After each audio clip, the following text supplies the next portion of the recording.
to call this meeting to order, and I will turn it over to the Secretary for the Statement of Compliance, please. Thank you, Madam Chair. Before we begin, I'd like to welcome members of the public to this open meeting, but also request that our audience respect the meeting space of the Board of Governors and remain in the audience section so that the university is able to efficiently conduct its business and ensure other members of the public can hear the proceedings.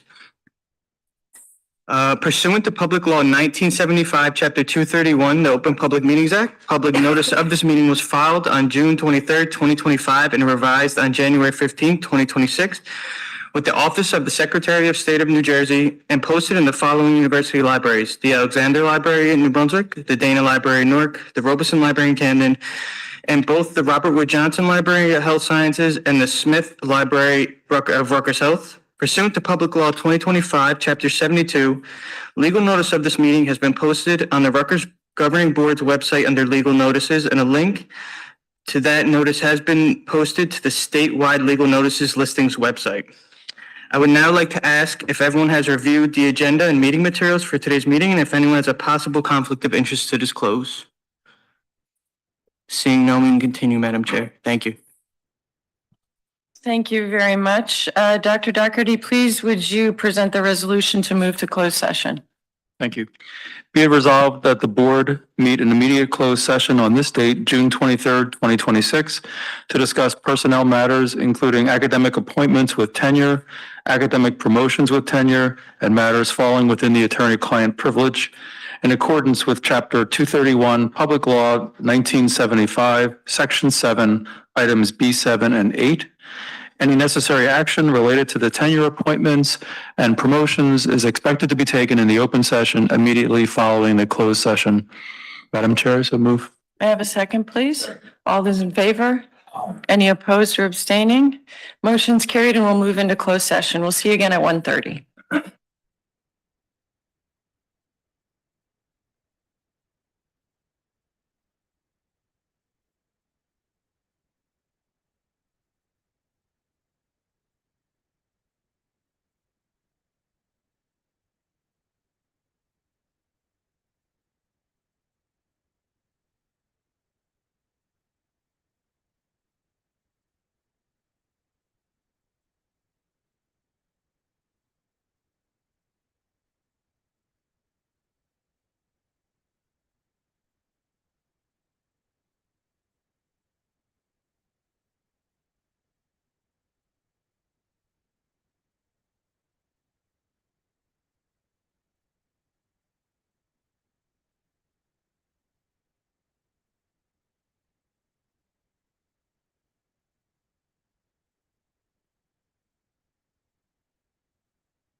Still 1, 2, 1, 2, 2.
Two.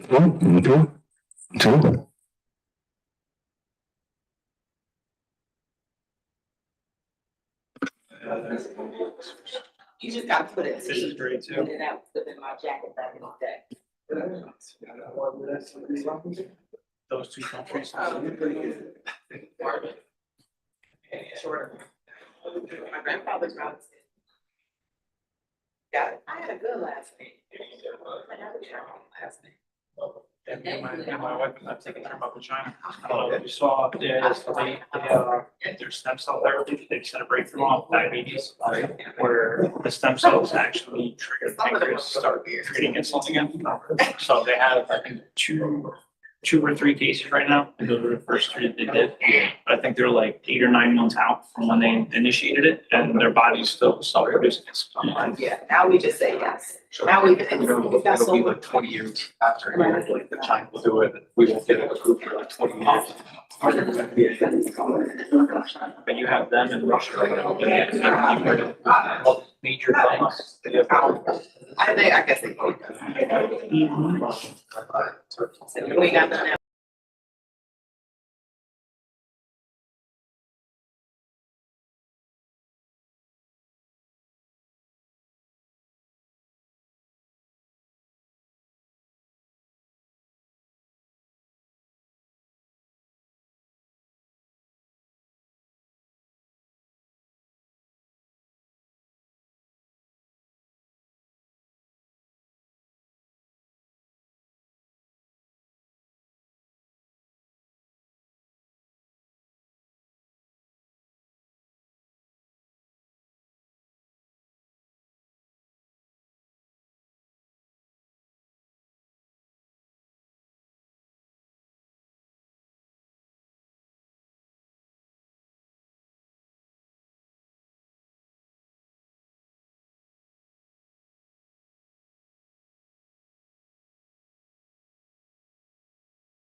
Testing, test, no.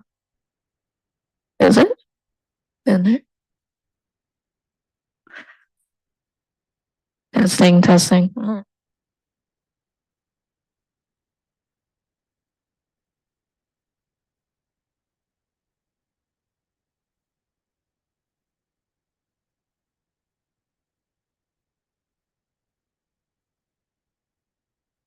One, two, one, two, one, one, two, one, two, one, two. One, two. One, two. One, two. One, two, one, two, one, two, one.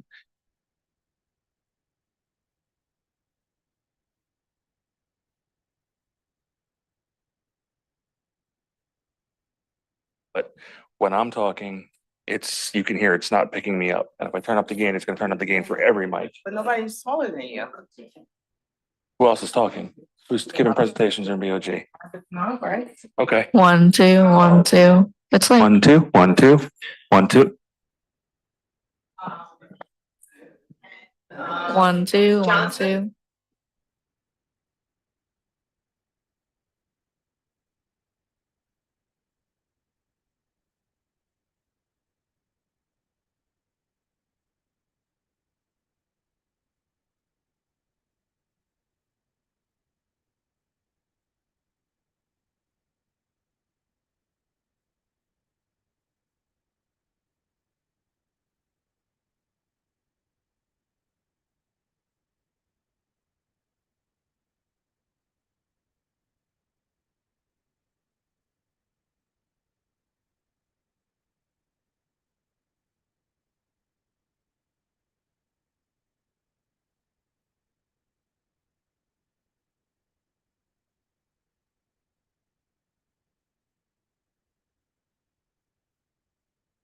One, two, one, two. One, Like, two, alright. one, two, one, two. Doesn't project. One, two, one, two, one, two. One, two, one, two. 2, 1, 2. One, one, two, three. Yeah, it's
Okay. Good afternoon again. I want to welcome everybody back to the open session of the Board of Governors meeting. We are going to begin this open session. I want to thank everybody again for joining us. This will be the final meeting of our academic year. And we're going to begin with a series of resolutions. Dr. Doherty, would you please begin? Thank you. Resolution lauding Antonio D. Tillis for his distinguished service. Whereas Dr. Antonio D. Tillis is concluding his outstanding tenure as Chancellor of Rutgers University Camden following 5 years of exemplary service. And whereas under Chancellor Tillis's leadership, Rutgers University Camden rose in national rankings and was recognized as the nation's 46th best public university by U.S. News and World Report, as well as a top school for social mobility and for veterans. And his signature 15 in 5 initiative implemented groundbreaking and transformative programs that fostered academic excellence and research innovation. And whereas dedicated to building on its reputation as an inclusive campus, Chancellor Tillis has led Rutgers Camden during an era in which it was recognized as an Asian American and Native American Pacific Islander serving institution. And he has demonstrated his unwavering commitment to student success through numerous successful initiatives, including the Chancellor's Learning Abroad Scholarship and the Chancellor's Merrill Internship Program. And whereas, as Rutgers Camden marks a century of excellence in 2026, Chancellor Tillis has played an essential role in celebrating the campus's illustrious history as an accessible and rigorous institute of learning that is deeply connected to its community. And his strategic plan, 2023 to 2028, builds on that legacy through its focus on recruitment, retention, and graduation. And whereas throughout his tenure, Chancellor Tillis has strengthened Rutgers' relationship with the city of Camden and has established Rutgers Camden as a place of opportunity for city residents by creating a partnership with Camden City Schools. And he is further appreciated for his support of the Cooper Street Gateway Project, which will transform historic properties into destinations for academic programs, gathering spaces, and accommodations for visiting faculty. And whereas a noted scholar in the field of Afro-Hispanic studies, Chancellor Tillis has presented his scholarship at lectures and conferences across the United States and around the world. And he has written and edited numerous books and publications and shared his expertise with various professional and community-based organizations. And whereas Chancellor Tillis has left an indelible mark on Rutgers University Camden, and his leadership and counsel have been of immeasurable benefit to all members of the Rutgers community. Now, therefore, be it resolved that the Board of Governors of Rutgers, the State University of New Jersey, express its gratitude to Antonio D. Tillis for his visionary leadership as well as his praiseworthy contributions, which have enhanced the stature of Rutgers, the State University of New Jersey. Be it further resolved that the members of the Board of Governors of Rutgers, the State University of New Jersey, express their deepest gratitude and heartfelt thanks to Antonio D. Tillis for his distinguished service to the university and extend their warmest best wishes for the future. Board of Governors, Rutgers, the State University of New Jersey, June 23rd, 2026.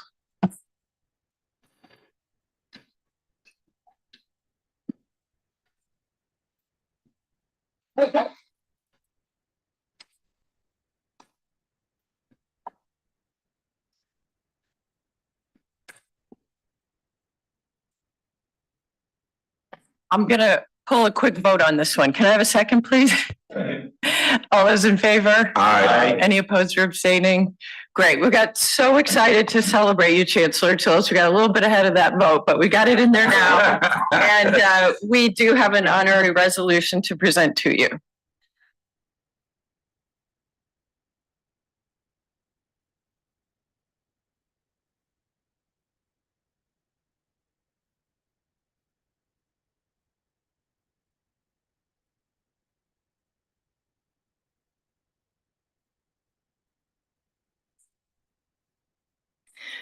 Now, I have the distinct pleasure of thanking and recognizing the Vice Chairman of the Board of Governors, Dr. Jim Doherty. Whereas we, your colleagues and friends, are pleased to salute your extraordinary commitment to Rutgers, the State University of New Jersey, as a member of the Board of Governors from July 1st, 2020 to June 30th, 2026.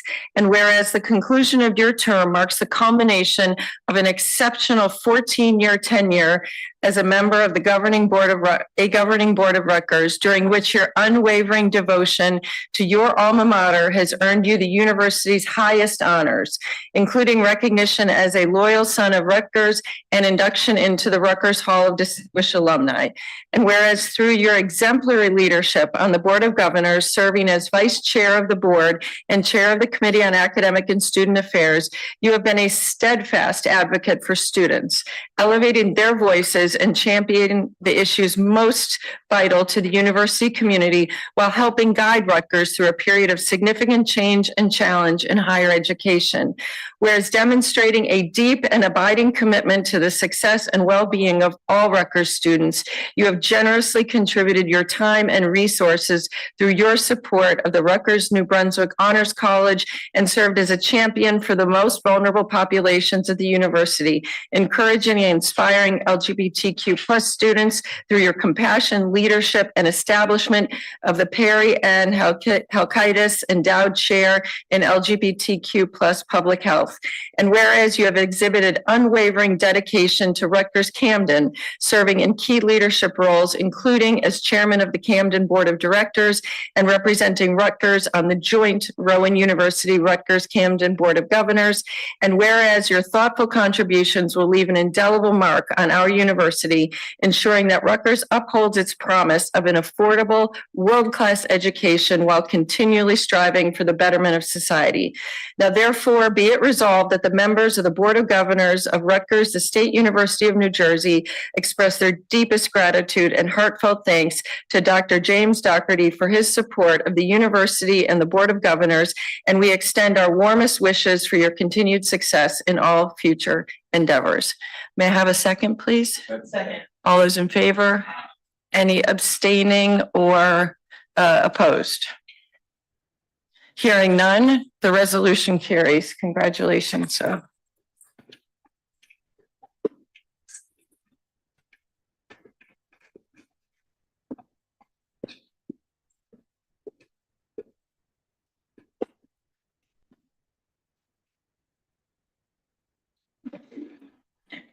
In addition, I have the distinct honor of recognizing Lucy Foster as the Senate Chair, the University Senate Chair. Whereas Lucille L. Foster has exemplified the highest ideals of academia and leadership throughout her tenure as chair of the University Senate, serving as an aspirational model for effective shared governance and critical partner to the university's leadership and governing boards, helping the university navigate through challenging times with grace and meaningful experience, integrity, and an inclusive and collaborative leadership style. And whereas Ms. Foster will conclude her tenure as chair of the University Senate, having served the last 4 years in Senate leadership, throughout which she consistently upheld the highest standards of transparency through meaningful communication with university leadership and by fostering strong, productive relationships with the governing boards. And whereas during a period of significant change in higher education, Ms. Foster remained attentive and committed to the needs of all students and faculty, while leading the Senate in developing thoughtful recommendations on matters of critical importance to the university and reinforcing Rutgers' role as a place of learning and groundbreaking research. And whereas as a member of the Presidential Search Committee, her contributions were distinctly valuable in selecting Dr. William F. Tate IV as the 22nd president of Rutgers, the State University of New Jersey, as she provided thoughtful counsel and represented the diverse voices within the University Senate with insight and integrity. And whereas Ms. Foster's service to the university extends well beyond the Senate, as demonstrated by her deep commitment to students in her role as Assistant Dean for Recruitment at the Rutgers Business School Newark, where she has played an essential role in attracting and supporting future leaders of the university community. And now, therefore, be it resolved that the Board of Governors of Rutgers, the State University of New Jersey, offers our deepest gratitude to Lucille L. Foster for her exemplary leadership and her steadfast devotion to all members of the Rutgers University community. And be it further resolved that the Board of Governors extends our sincerest best wishes to you, Lucy, for your continued success and happiness in all future endeavors. May I have a second, please? All those in favor? Any opposed or abstaining? Thank you. Congratulations, Ms. Foster.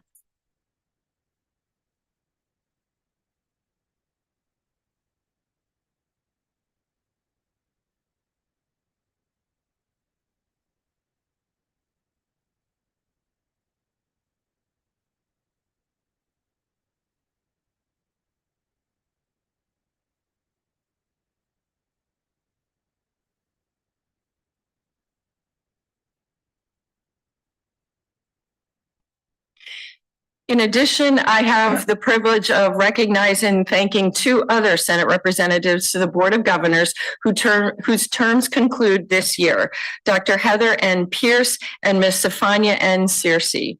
Over the past 3 years, Dr. Pierce and Ms. Searcy have provided dedicated service and leadership, making meaningful contributions to the work of this board and the university community. I would like to note that Dr. Pierce will continue to serve the university in her new role as Senate representative to the Board of Trustees. Please join me in honoring our two Senate reps.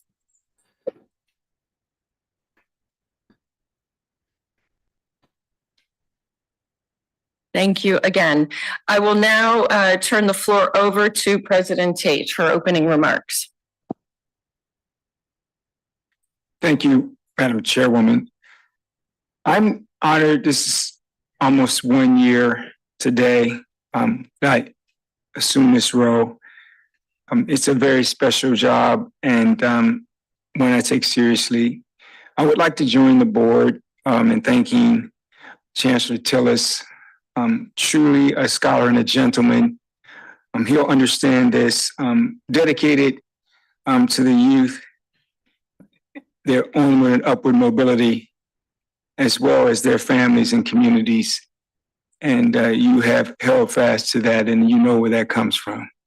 And so thank you for that. I'd also like to thank Governor.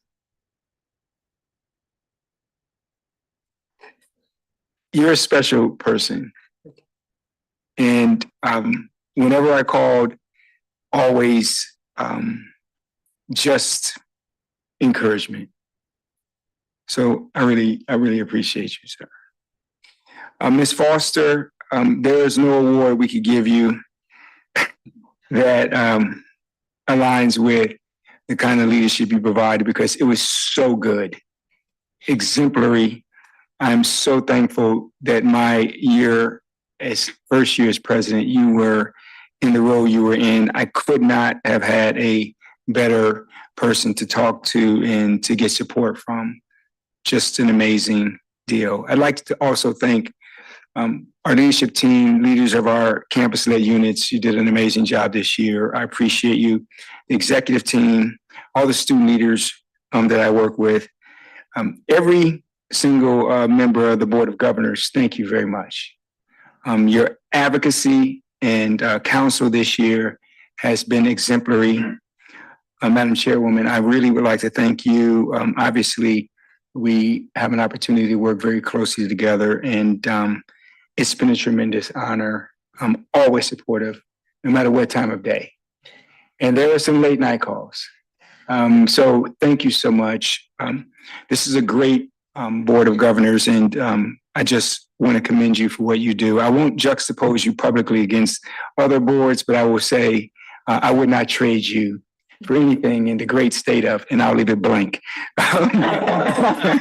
You've been amazing. So just thank you. And that concludes my report. Thank you very much, President Tate. We will now open the floor for public comment. The board takes note that members of the public have signed up to speak. Before I call on our first speaker, I just want to remind everyone that while we're not required to receive public comment, we do welcome our community to address the board. I ask that you keep your remarks to 2 minutes and that you refrain from any disruptive behavior or raising your voice. We're here to conduct today the business of the university, to receive public comment, and anything that stands in the way of us accomplishing those two goals will be addressed within university policies. I believe we just have one speaker signed up. Okay, we have one speaker signed up today. Ms. Alyssa Lee, are you here? Great, thank you. Welcome to the podium.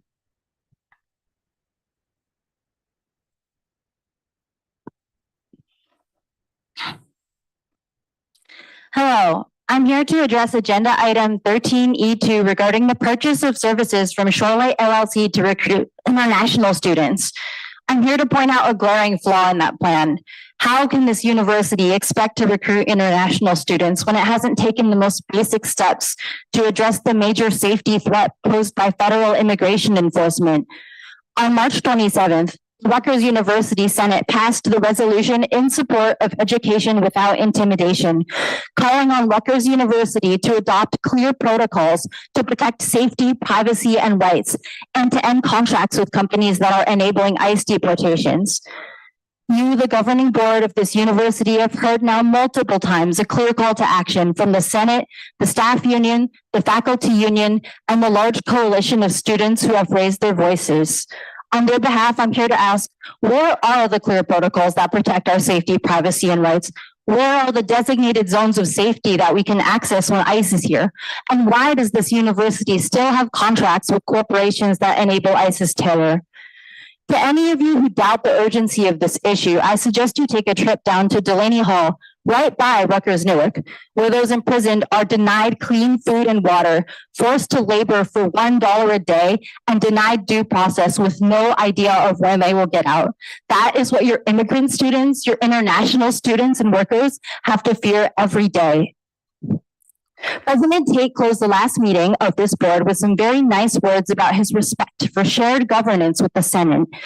Members of the board, if those words mean anything to you, you'll take action immediately to protect our community from ICE. So will you implement any policy to protect our community from ICE?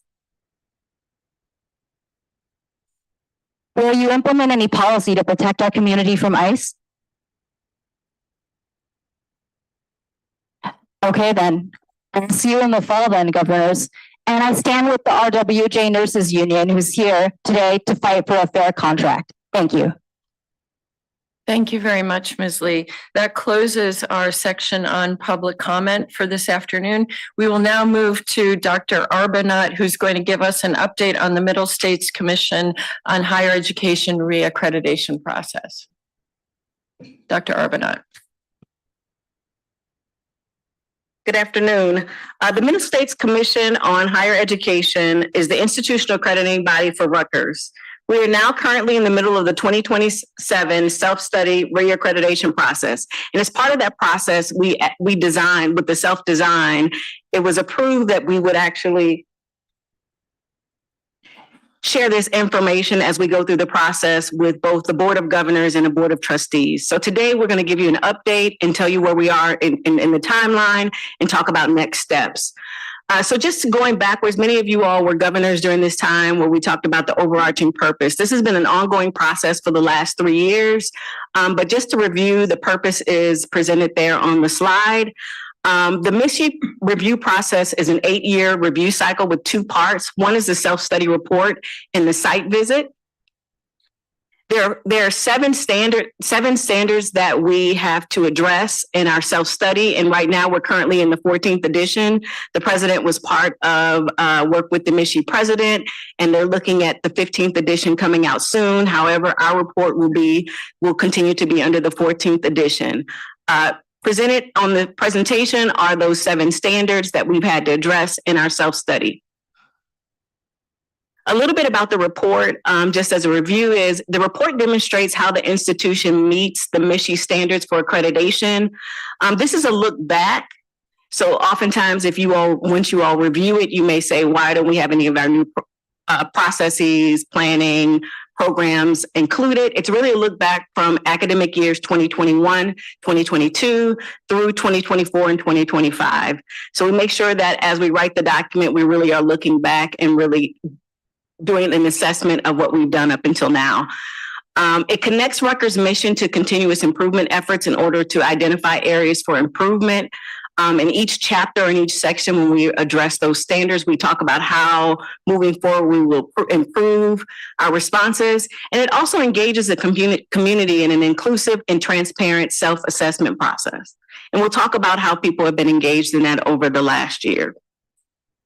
Here's our timeline. And as you see, we've completed several sections of the timeline. Currently, we're in the last phase. The president has reviewed the self-study as well as the executive leadership team, provided feedback. Currently, our self-study is with our editors. As you see in the fall, it really will start to increase our involvement. In September, the full Rutgers University community, as well as our governing boards, will have access to the document for review as well as for feedback. In October, our site team visit chair will come to Rutgers to visit, and our self-study will be finalized. And in the spring, we'll have our evaluation team visit, and then they will have a vote in June of next year. So at this meeting next year, we should have a vote based on our MISHI reaccreditation process. And then lastly, I just wanted to share in terms of the community engagement thus far. the teams working with focus groups. Many of you all were on some of these focus groups and working groups over the last year. We've engaged with the University Senate. There was a presentation, as well as a very large steering group, as well as a working group that has been engaged in writing this document. And we've given updates and engaged with our students through a student advisory panel. In April, this has been presented both at CASA, and today we'll be presenting it to the Board of Governors and Board of Trustees. And lastly, just to share when this body will engage in June, we have this presentation, but in September, you'll get a copy of the document for your feedback, either shared with me or shared more broadly with the RU community. Please let me know if you have any questions or comments related to where we currently are with Middle States, but we're very optimistic in terms of our path forward.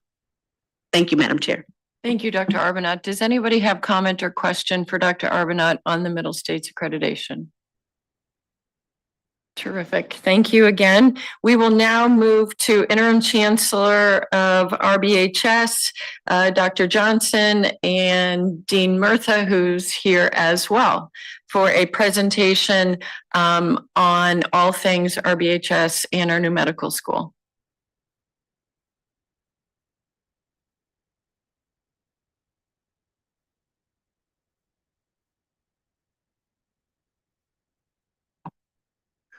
Good afternoon, Madam Chair and members of the Board of Governors, colleagues, and guests. Thank you for this opportunity to provide today's Chancellor's report. We will update you on three major areas. First, the development of the merger of the medical school, and then the search for the Chancellor for Rutgers Biomedical Health Sciences, and then finally, a report on our partnership with RWJ Barnabas Health. We'll start with Dr. Murtha, who will provide the first two items. Dr. Murtha.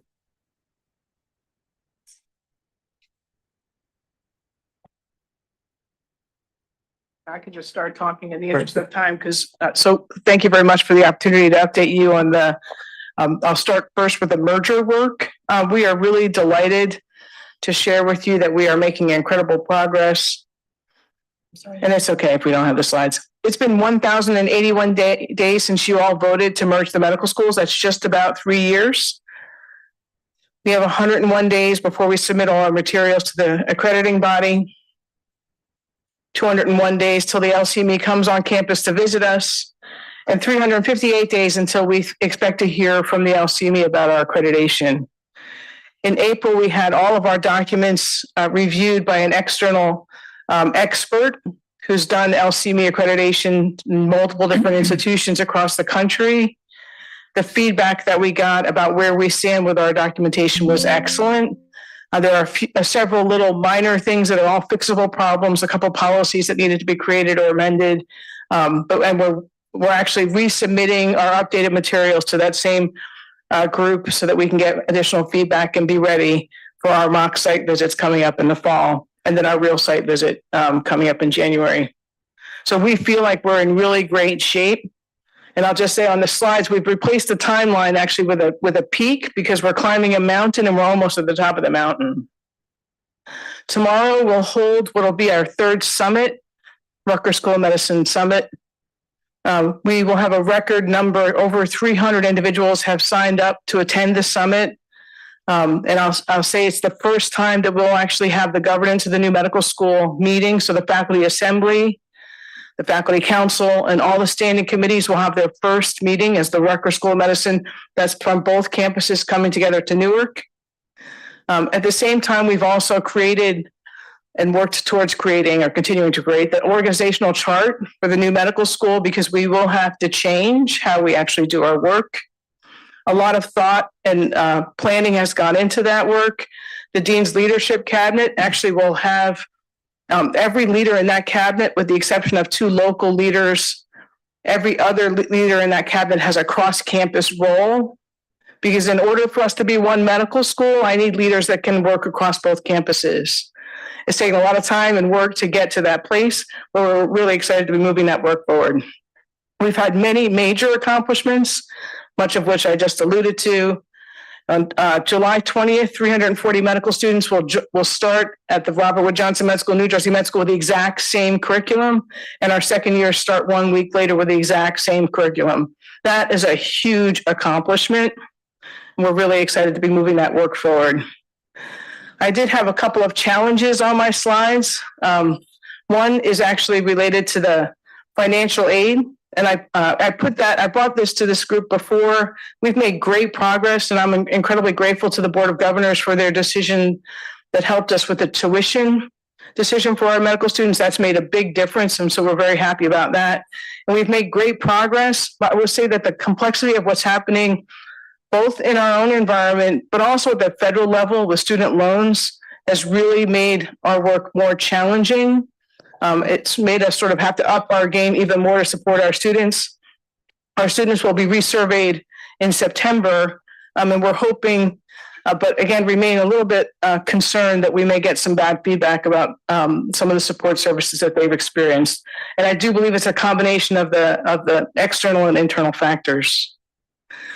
We're excited to be in the Helix, the Robert Johnson Med School.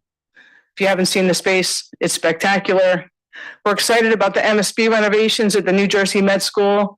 Again, that's a process that will take us a few years to accomplish. I put that on my challenge slide as well, just because it's much more difficult to renovate a space that you live and work in than it is to build a new building. And so that community is really going to have to help accommodate that construction to be able to make that work. But we have great engagement, and we're providing updates, and then we have a well thought out communication strategy for that work as well.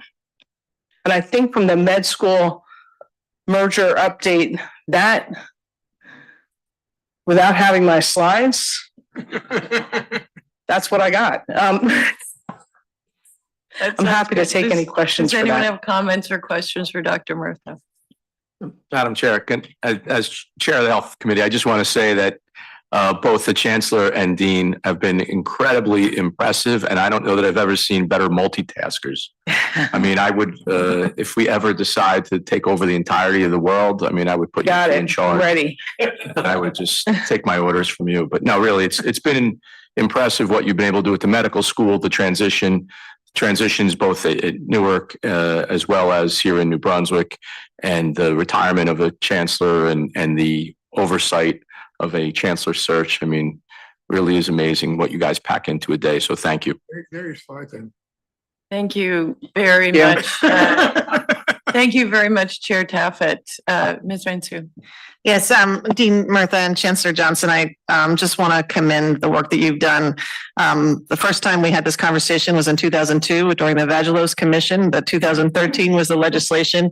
And there probably aren't two people on earth that could have brought this together and created that shared governance except for the two of you. It was thousands of hours of literally lots of tears, lots of wringing of hands, but you never, ever lost sight of what was best for the students and what was best for the state of New Jersey, and most importantly, what was best for Rutgers. And I think we owe you a debt of gratitude. So thank you both very much. Thank you. We are actually also using this moment in our history and leveraging it to do amazing things. So we're not done because this type of an opportunity doesn't come around very often. This transformational change is really critical. There's a marketing campaign that's being launched. There's a number of things that are coming as well that we're excited to be able to share with you when we're ready. That concludes my presentation for the med school merger. Chancellor Johnson. Do you want to look at your slides, sir? Yeah, I'll just go ahead and. Well, thank you all for your complimentary remarks. I sort of share Amy's glow. Maybe we should stop now. Do you want to talk about the search at all? Sure, I'll do that. And I'm presenting now on behalf of my co-chair and I, Dr. Arbuthnot. So this is an update on the search for the new chancellor.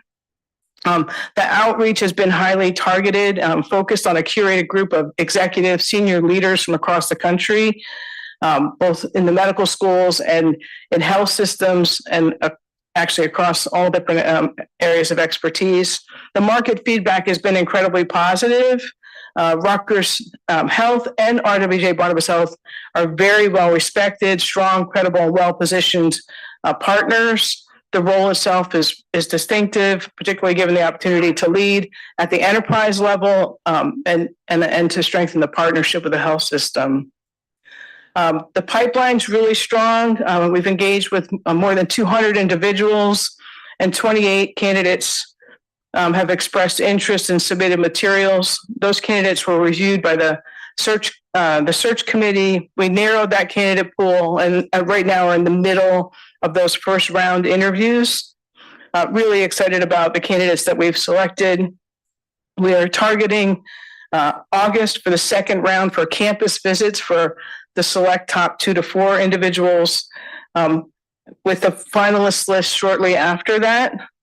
So overall, I think we're on schedule, not for that original June date, which Dr. Chancellor Johnson's been asking me about, but I think for early fall. So things are going quite well.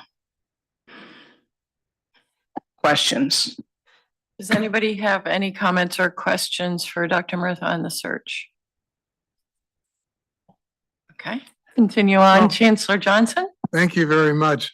As interim chancellor, I have the privilege of stepping into a role at the moment when Rutgers Health is not simply functioning, it is flourishing. Our responsibility is to ensure that the momentum that you will see throughout this report and what you've already heard not only becomes continuous, but continues to rise us to a level that is greater than we've ever seen before. I'm going to talk about the Master Affiliation Agreement. And as a reminder, this is the foundation of our partnership with the RWJ Barnabas Health. And it is grounded in that agreement, which was signed in 2018. That agreement set aside $1 billion that we received over a 20-year period that represents a public-private commitment to New Jersey's first fully integrated academic health system. This partnership is not only designed to elevate clinical care, it expands research, strengthens our ability to recruit top-notch faculty from across key strategic areas. And in the beginning, the strategic areas focused on oncology, cardiac care, neuroscience, primary care, surgery, pediatrics, and translational research. Since that time, it has been expanded to include population health, biomedical informatics, climate health, and behavioral health. This alignment has allowed us to build programs that have given us true national distinction. The Master Affiliation Agreement continues to be one of the most consequential partnerships in the history of Rutgers University. It sharpens how we recruit, how we deliver care, how we conduct research, and how we serve the people of the state of New Jersey. One of the clearest indicators of the success of the partnership has been its impact on recruitment. Since fiscal year 18, RWJ Barnabas Health's mission support has enabled us to recruit 178 tenure-track faculty across these priority areas. Neuroscience leads with 59 recruits, followed by clinical and translational research with 42 recruits, and cancer 27 recruits. These are not just incremental additions. They are transformative hires that bring new laboratories, new clinical programs, and new federal funding to Rutgers Health. This faculty not only advances science, they are defining the future identity of Rutgers Health. They are the reason our research is expanding, our clinical programs are strengthening, and our national visibility is rising. It is the kind of momentum that does not pause during leadership transitions. It continues because the foundation is strong. Our growth in research continues to accelerate. Since fiscal year 18, sponsored rewards have more than doubled. Direct costs have grown from $242 million to $490 million, and indirects have risen from $54 million to $118 million. This growth reflects both the strength of our faculty and the infrastructure investments that have been made through this partnership, including data science, research cores, and clinical cores. Our pipeline is also strengthening. NIH training and fellowship support has more than doubled since 2018, reaching $12 million in fiscal year 25. The number of trainees that we support has grown from 36 to 58. This is a critical indicator of the institutional viability of our institution. It shows that Rutgers Health is attracting and developing the next generation of scientists and clinical investigators. This is one of the clear signs of institutional vitality. Young science choose Rutgers Health because they believe that we can build their futures, and they are right. Clinical trials, a key measure of academic health systems performance, has expanded dramatically. Non-oncological trials more than double since fiscal year 21 to 25.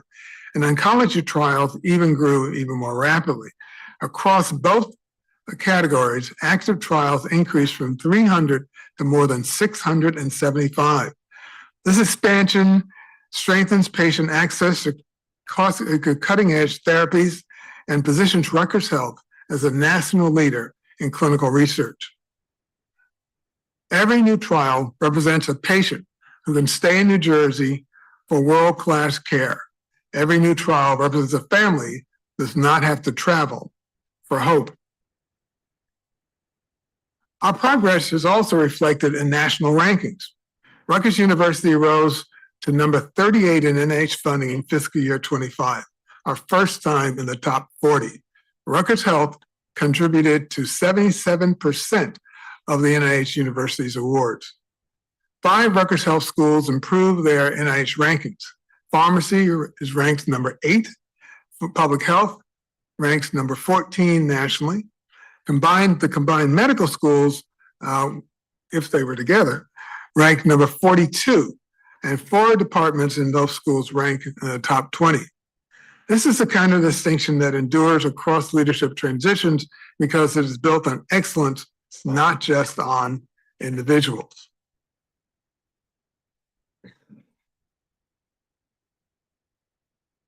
Now let's move on to major NIH awards. 2 most prestigious NIH center grants in the country were successfully renewed. The Clinical and Translational Science Award, led by Dr. Ray Peniteri, and the Comprehensive Cancer Designation, led by Dr. Steve Labuti. Rutgers is one of only 35 institutions nationwide that have both of these entities. In addition to that, the NIH Core Center has been funded for 37 years and is up for its 5-year review.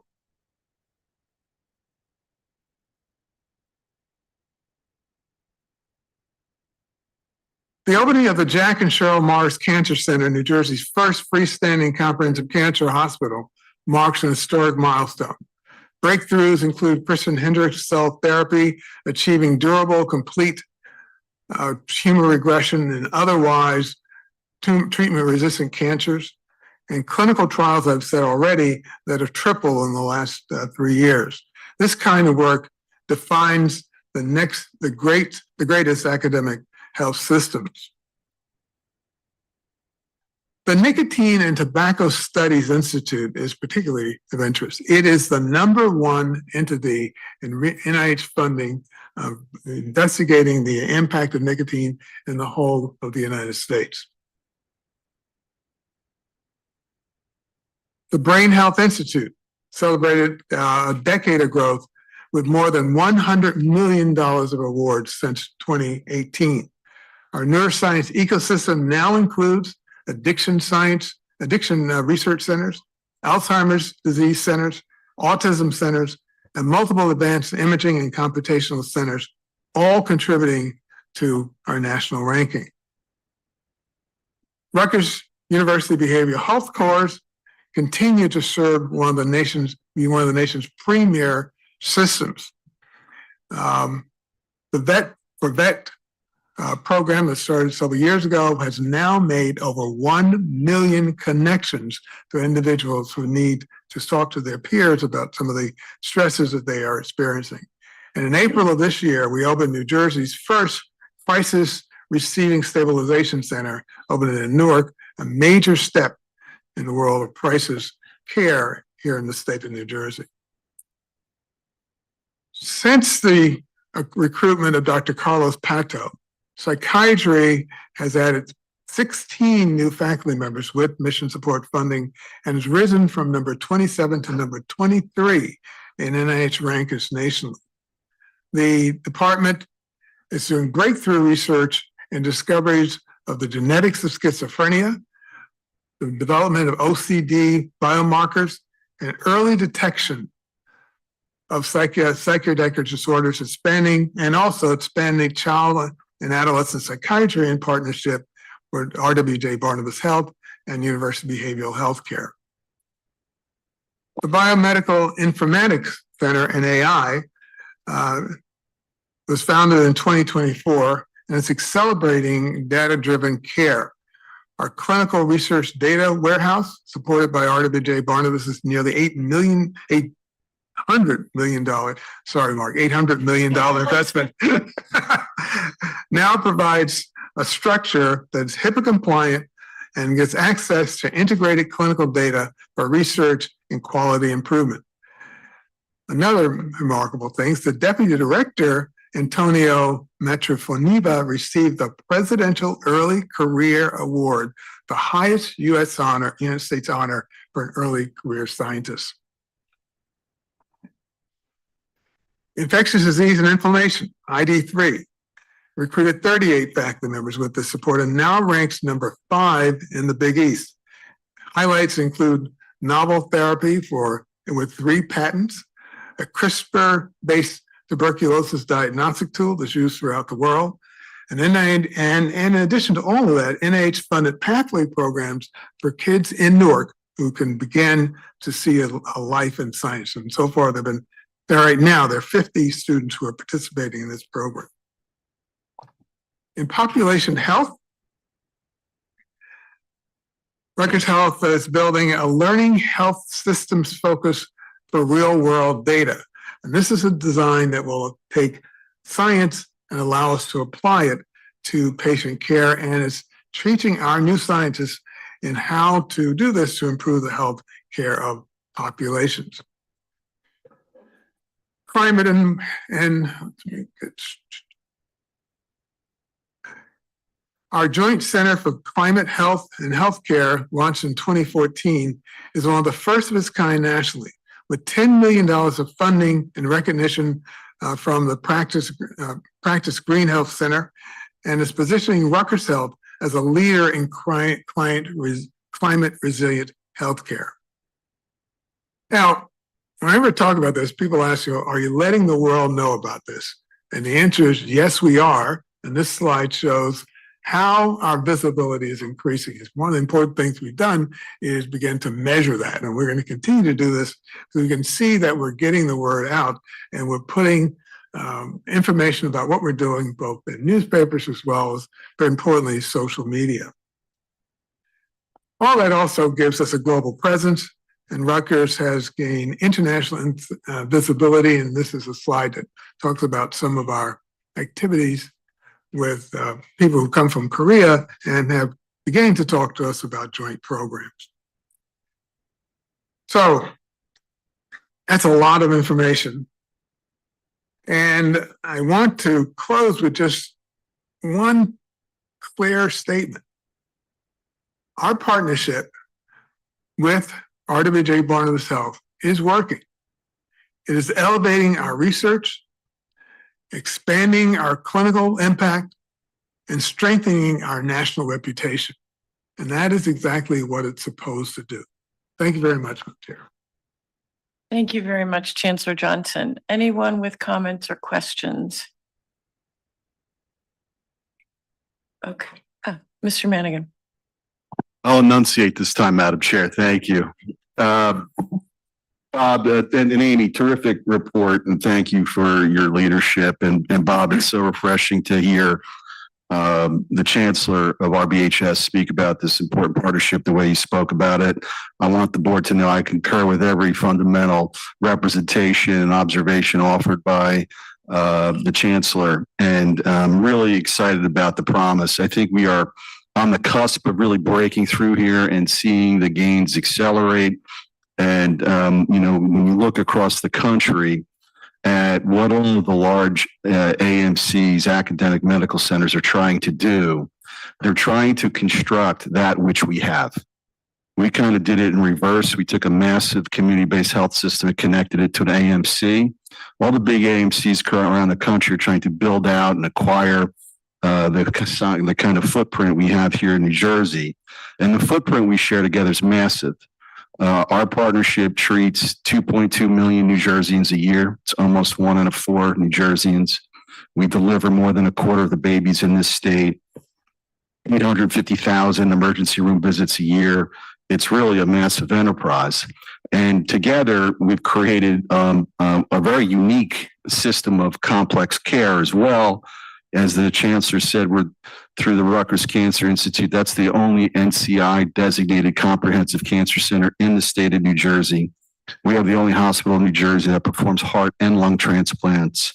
We have the only designated center of excellence by the National Organization of Rare Diseases. We have the state's only burn treatment facility, the state's only pediatric rehabilitation hospital, the state's only comprehensive cardiac care certification from the Joint Commission. So that list continues to build because of this relationship and what the promise of academic medicine brings to clinical care for the benefit of the folks in New Jersey.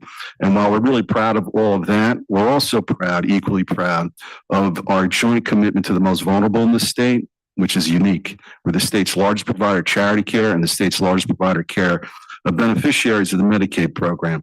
So this is really important work, making massive impact. I applaud the chancellor for his incredible work since taking the helm, and I want to thank Dean Murtha again, too. Thank you. Thank you very much, Mr. Manigan. Anyone with comments or questions? Mr. Trubowka. Thank you. Chairman Johnson, thank you so much for the amazing success you've had and shared. I guess my only question is, listening to all these great things, is, why aren't we number one? Because it sounds like you've done, the team has done so much. And so maybe just if you could share with us maybe 1 or 2 things that you think will continue our acceleration again. And my heartfelt congratulations on the wonderful success you've had to date. Well, this partnership we have with Barnabas Health runs out in a few years. And so we're looking forward to renewing it and expanding it. And so it requires more and more. And one of the things, we're recruiting a lot of people, and one of the things we need to do is become strategic with recruitment. In the beginning, when you don't have what we have now, you need to become opportunistic with recruits. You recruit outstanding people to come to your institution and give you the bump in research, the bump in reputation. So we're at that point now where everybody knows about us because we are moving so quickly. The next thing we need to do is become strategic about it. And that's what I see in the future. And this is work the next chancellor is going to do. So we need to recruit a chancellor who's going to have that vision and work with the health system, work with the university to do that. We also have the opportunity to take advantage of all the other sciences within Rutgers. We have a great engineering school, we have a great business school, a great school of arts. And so we need to bring all those things together and move to that. So you need to have that type of vision. And I think we're going to do it. We also have the future also include bringing these things across the state. And so developing more of these activities in Newark and in Camden as well. So those are the types of things that will take us to number one. And so it's, and then there are also some possibilities of things. We have to make sure that the major funder, the federal government, continues to see the wisdom in supporting science without politics. Thank you very much, Mr. Trubowka. Any other comments or questions for Chancellor Johnson or Dean Murtha? Great. Thank you very, very much for that presentation. We'll now move forward with some business. We'll move forward with the recommended actions of the executive committee. We will begin with the proposed slate of nominations for leadership for both the Board of Governors and the corporation. At this time, I will turn over the chair of this board to Vice Chairman Dr. Doherty to handle this on my behalf. Thank you. Thank you, Madam Chair.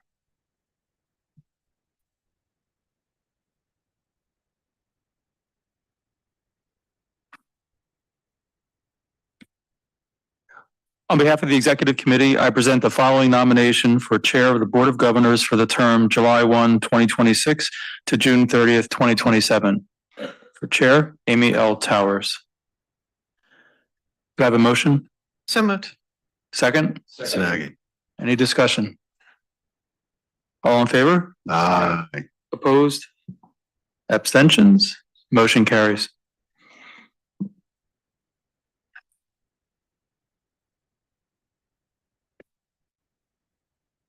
Congratulations. Thank you, sir.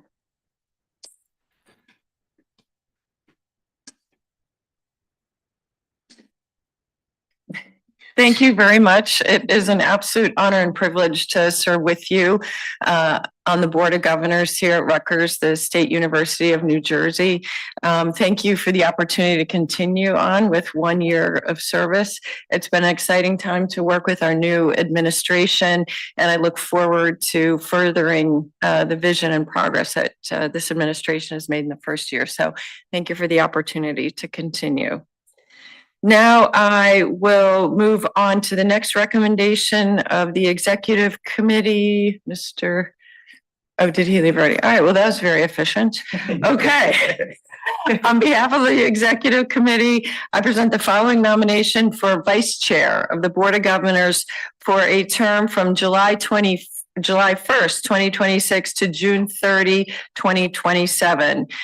For the position of vice chair, I recommend Jose A. Piazza. May I have a second? All those in favor? Aye. Any abstaining or opposed?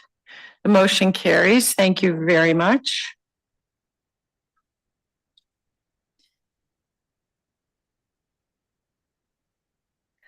Congratulations, Mr. Piazza.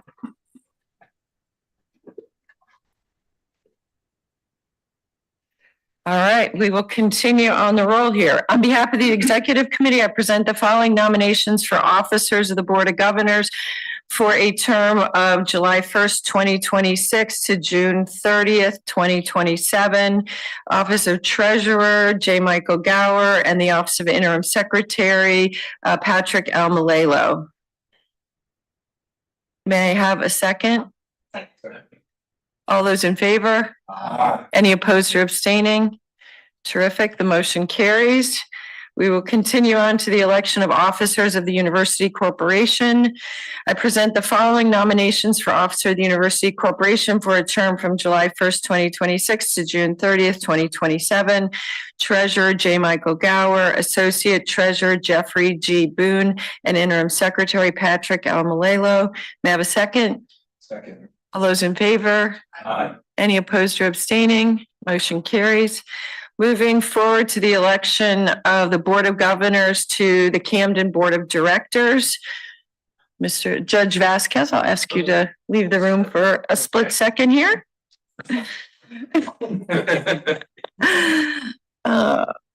I now present the following nomination for the Board of Governors member to the Camden Board of Directors for the term coterminous with the member's term on the Board of Governors, Judge John M. Vasquez, and that term will serve through 2029. May I have a second? Second. All those in favor? Aye. Any opposed or abstaining? The motion carries.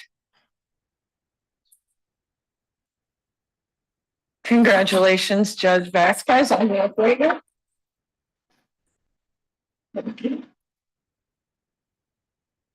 All right, that concludes the business of the executive committee. We'll now move on to committee briefings. We'll begin with Dr. Doherty on the Committee on Academic and Student Affairs, please.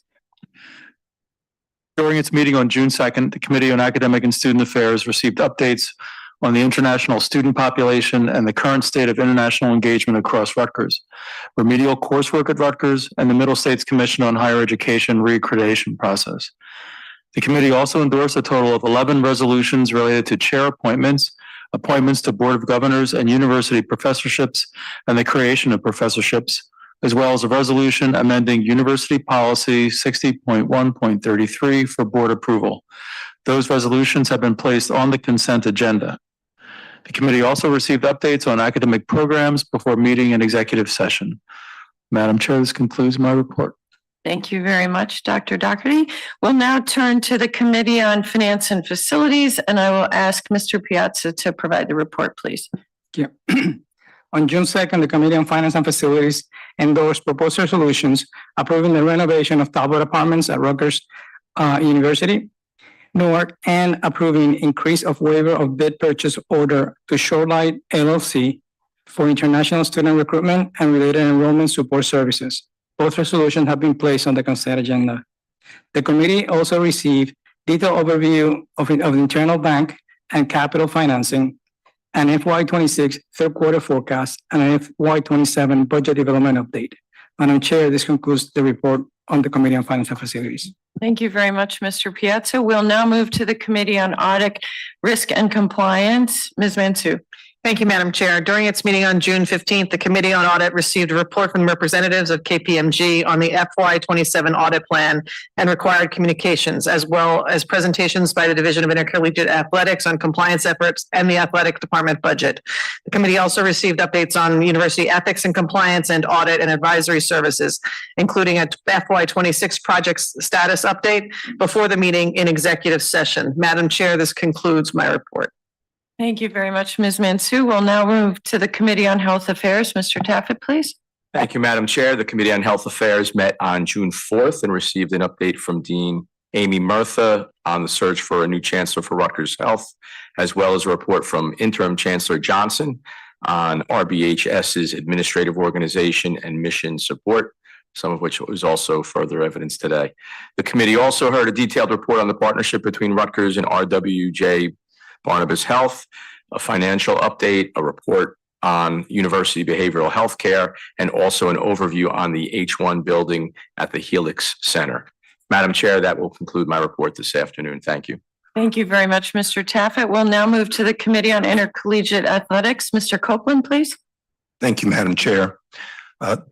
Committee on Intercollegiate Athletics met on May 28th and received an annual report on Rutgers Camden athletics teams and programs from Mr. Thomas Thomason Jr., the Director of Athletics and Recreation Services at Rutgers University Camden. The committee also received an update from Mrs. Kelly Zen, Director of Intercollegiate Athletics, who shared a competitive summary of various Rutgers teams, an academic summary, and on Rutgers, New Brunswick athletes, and update on the various matters impacting college athletics. Ms. Zen also discussed her expectation for the upcoming academic year and reviewed capital projects. Madam Chair, that concludes my report. Thank you very much, Mr. Copeland. We'll now move to a report from the Joint Committee on Investments. Mr. Trepupka. Thank you, Madam Chair. The JCI met on June 11th and we discussed three primary topics. One, we reviewed and approved our investment policy statement as well as our asset allocation, remaining confident in our current approach. Second, we discussed and reviewed performance, which we're pleased to report has outpaced our benchmark over the last fiscal 1 year and 3 years.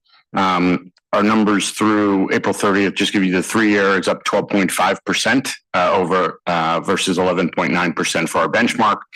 And the third thing was, given the investment team has been in place now for 10 years, we reviewed what we've accomplished. I'll highlight three items quickly.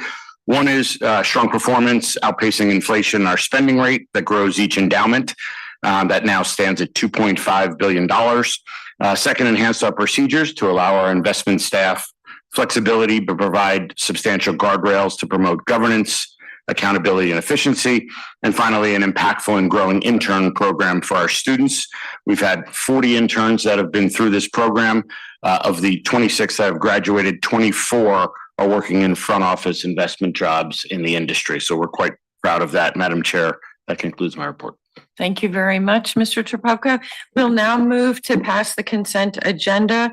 Dr. Doherty, please, would you move the items under the consent agenda? Are there any items that the members want to remove from the consent agenda? Seeing none, upon recommendation of the Executive Committee, the Committee on Academic and Student Affairs, the Committee on Finance and Facilities, and the Committee on Health Affairs, I move that the board approve the items contained in the consent agenda. May I have a second, please? All those in favor? Any opposed or abstaining? Hearing none, the consent agenda carries. Thank you very much, Dr. Doherty.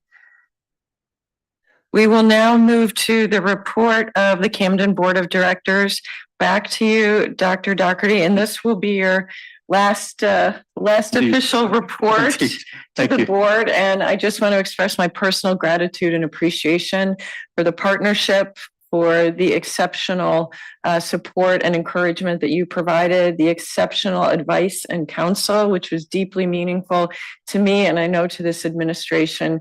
You have been a strong and consistent contributor to this board long before you became vice chair, and we are deeply, deeply grateful. And I am personally deeply grateful for your leadership and your commitment as you read your final report. Thank you. Thank you so much. And it's been an honor to be on this Camden Board of Directors, working at least for the past 5 years with Dr. Tillis and then previous chancellors. It's always been a pleasure. The Camden Board of Directors met on January 28th, during which we welcomed Helena Cabezas as the new graduate student representative to the board and received an update from Chancellor Tillis on the campus's 100th anniversary celebration. The board also met on June 3rd, during which I reported that Jennifer Levy concluded her service as undergraduate student representative and that I was ending my tenure as chair and board member. Chancellor Tillis then reported on leadership transitions taking place at the campus and shared detailed updates on enrollment, fiscal responsibility initiatives, and points of pride. Madam Chair, that concludes my report. Thank you very much, Dr. Doherty. We will now move to the report of the University Senate. Ms. Foster, I want to echo the compliments made by President Tate. You have been a brilliant partner. You've been a graceful partner. You've led with courage and enthusiasm.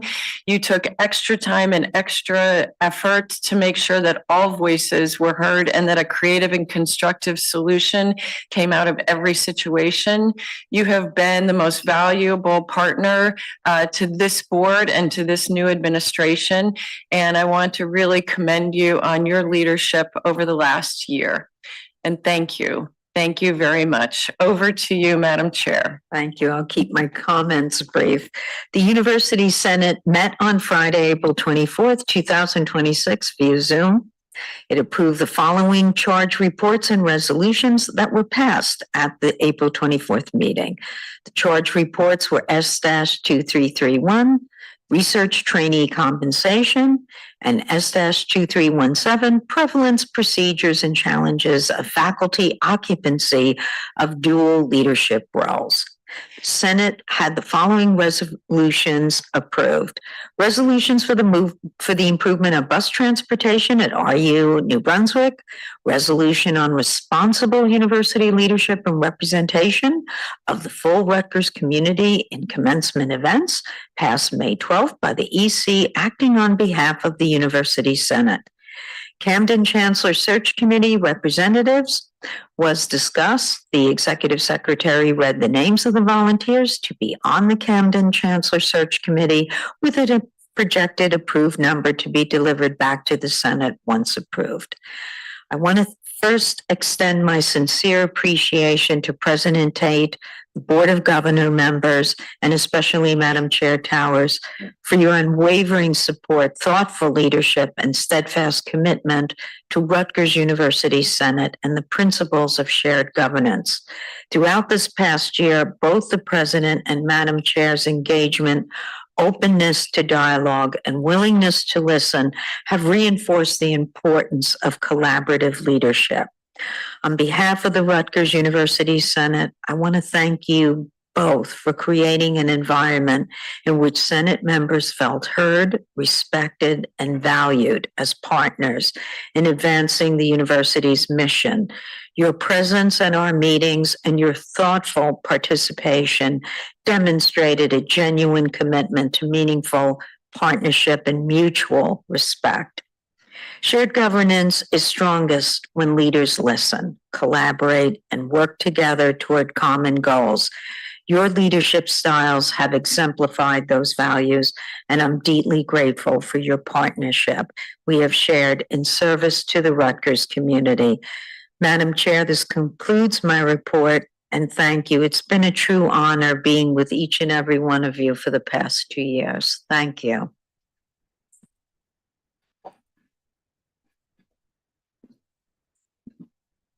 Thank you again, Madam Chair. I'll open the floor for any old business. Any new business? I will now turn the floor over to the president for any closing remarks.